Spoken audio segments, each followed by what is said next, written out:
offline by pressing the online button. Press the setup button.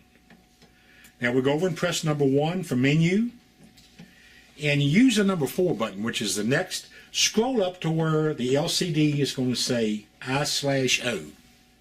Alright, so you'll push click button number 3. Alright, again press number 4 till we get to the word that says Ethernet internal. So that's where we're going to go in to set your IP address. So you'll press push button number 2, and again you'll see IP address and gateway. So to set your IP address, press push button number 2, and it's going to come up with octet 1 and octet 2. Now octet 1 is the first number of your IP address. Let's just suppose if you press push button number 2, you can set it for any number you want. This happens to be number 10, so if that's what you want, 10 is fine. You use number 2 to go down in the figures, number 3 to go up in the figures. So what you do is set your number and then press number 1 to set. You'll hear it beep. Alright, then go to octet 2, which is your second number. Again, set that for any number you want and press number 1 to set it. The printer will beep. Now just press number 4 and you'll see octet 3 and 4. So what you're going to do, octet 3 will be your third number. Again, you set that for anything you need. Press the set button. Octet 4, the same way. Set it for any number you want. Press set. Alright, then press number 4 for next. Then you want to go and do your gateway the exact same way. So you press number 3 for gateway. And again, octet 1, you'll set it for anything you need. And just set it. Same way with octet 2. Set your number. Press 1 to set. Press next to get 3 and 4. Number 3, set it. Octet number 4, which is push button 3.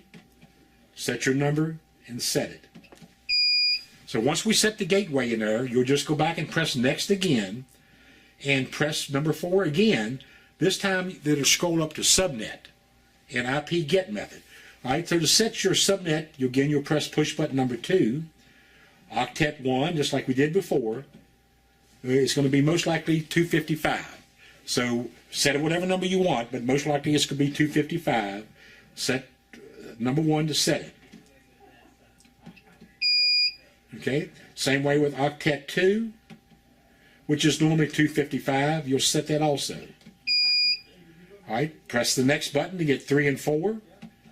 Octet 3, if you want that to be 255, go ahead and just hit set.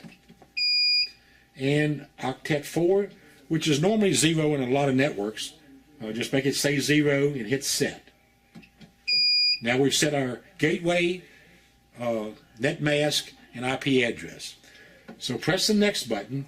The next thing is the IP get method. Now most people, once you set your IP address in the printer, you want to make sure it stays there. So you'll press number 3 and you'll scroll using 2 or 3 till we get to the word that says static. Press number 1 to set for static and then go back online. Now once you go back online, you'll see the printer reset itself. So what it's doing, it's going back in and taking your IP address, gateway, and net mask, sending it back to the Ethernet port. So you probably want to give it about 20 seconds or so. And by you setting it static, it will always be there. Now just remember one thing, the printer will default to DHCP, which means that if I hook my Ethernet cable up, it will go out and get its own IP address. But for most customers, they like to use the static where that address stays constant at all times. So I hope that helps you a little bit on setting the IP address. Very simple to go through the menu. If you have any problems, feel free to give me a call at tech support at